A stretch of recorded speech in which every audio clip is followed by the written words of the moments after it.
Assembly ఎన్నికల ప్రచారంలో భాగంగా సన్నత్నగర్ నియోజకవర్గ పరిధిలోని రామ్గోపాల్పేట డివిజన్లో బీఆర్ఎస్ ఎమ్మెల్యే అభ్యర్థి మంత్రి తలసాని శ్రీనివాస్ యాదవ్ ఇంటింటి ప్రచారం నిర్వహించారు.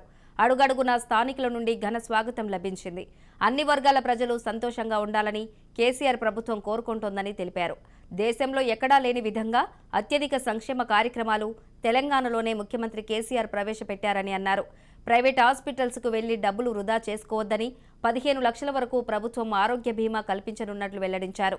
అభివృద్ధి సంక్షేమ పథకాలు కొనసాగాలన్నా, రాష్ట్రం మరింత అభివృద్ధి వైపు వెళ్లాలన్నా మూడోసారి కేసీఆర్ను ముఖ్యమంత్రిని చేయాల్సిన బాధ్యత మనందరిపై ఉందని స్పష్టం చేశారు.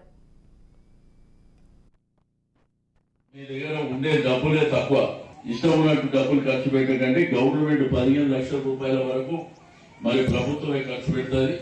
రెండోది మన ఆడబిడ్డల పెళ్లికి 1 లక్ష రూపాయలు ఇస్తున్నారు. కళ్యాణ లక్ష్మి షాదీ ముబారక్ 1 लाख रुपए देगा आप लोग जानते. ఈ చీర అనేది నా గుండెల్లో ఉండేది.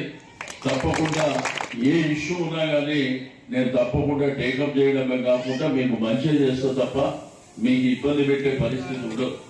ఎందుకంటే పేద మధ్యతరగతి కుటుంబాలు మీరందరూ మీకోసం ఎంత చేసినా తక్కువనే తప్పకుండా చేస్తాం. నేను మీ అక్క చెల్లెళ్ళకి అందరూ కూడా నేను రిక్వెస్ట్ చేస్తున్నా, ఎవరికో వచ్చిందని మనం బాధపడదు, మన టైం వస్తుంది తప్పకుండా. ఎందుకంటే గవర్నమెంట్ అంటే అన్ని ఒకటేసారి చేయడానికి వీలు ఉంటుంది. ఏది చేసినా కానీ కొత్త చేసుకుంటూ పోతాం, డెఫినెట్ గా చేస్తాం.